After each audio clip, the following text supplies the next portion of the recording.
Servus Mama und wie geht's?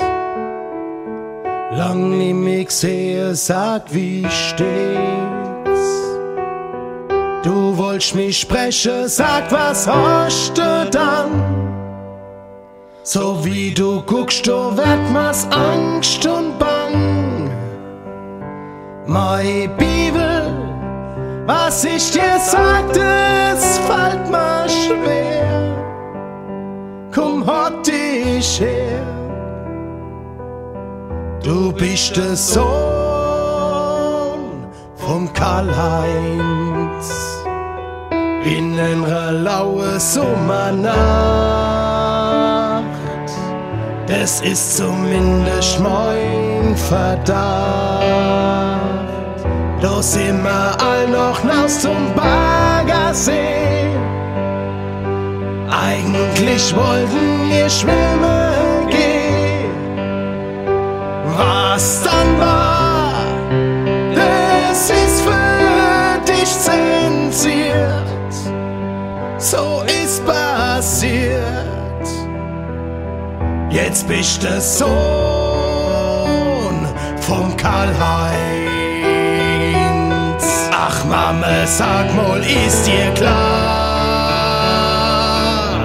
Der Karl-Heinz ist doch von der Saar. Und ich spiel in einer Pelzerband. Wohn in einem Kafto, wo mich jeder kennt. Wann die Leute es hören, dann jagen die mich fort aus unserem Ort. Mich der Sohn vom Karl-Heinz und überall die ganze Jahr hat ich dem Karl sein rote Haar. Ich hab gedenkt, es wär ein Gendefekt und mich hat's gefragt, weil mir Leona schmeckt. In der Schule war ich laufend hinten dran. Jetzt ist mir's klar, ich bin der Sohn